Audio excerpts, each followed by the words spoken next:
Hello everyone, welcome you all. हम बात कर रहे थे क्राइटेरिया ऑफ एरोमेटिसिटी के बारे में, जिसके अंदर हमने बॉन्ड लेंथ और रिंग करंट के बारे में ऑलरेडी डिस्कस कर लिया था।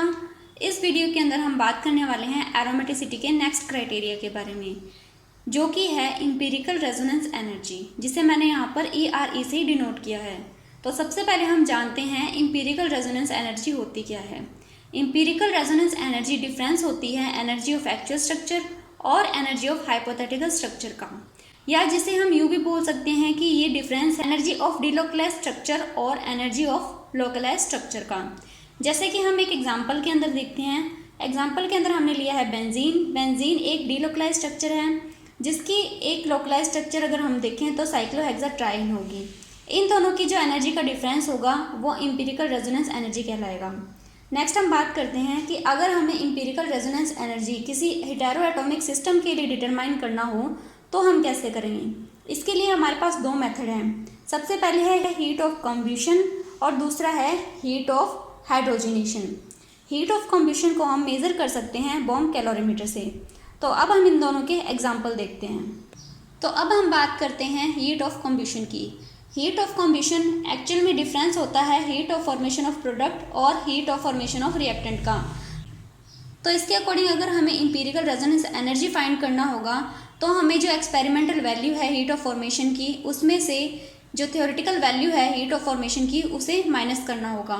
तो अब हम इसके हीट ऑफ कम्ब्यूशन के कुछ एग्जाम्पल देखते हैं। जैसे कि अगर हम बेंजीन का निकालें तो इसकी एम्पिरिकल रेजोनेंस एनर्जी होगी 35.9 किलो कैलोरी पर मोल, और पायरोल की निकालें तो इसकी होगी 21.6 किलो कैलोरी पर मोल।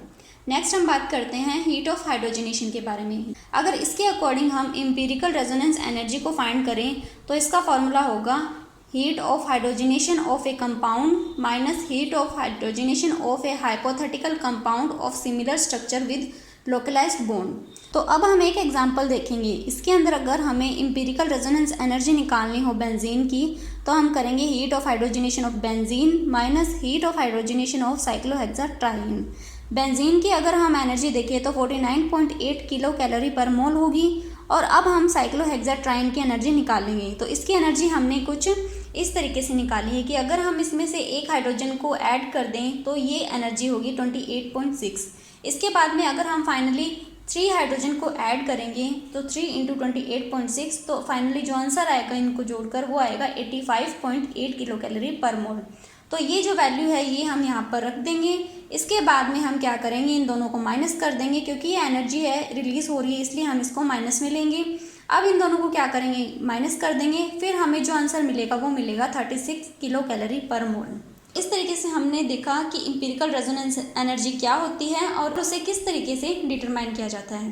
तो आई होप आपको वीडियो अच्छा लगा होगा। अगर वीडियो अच्छा लगा तो please like, share and subscribe कीजिए। Thank you.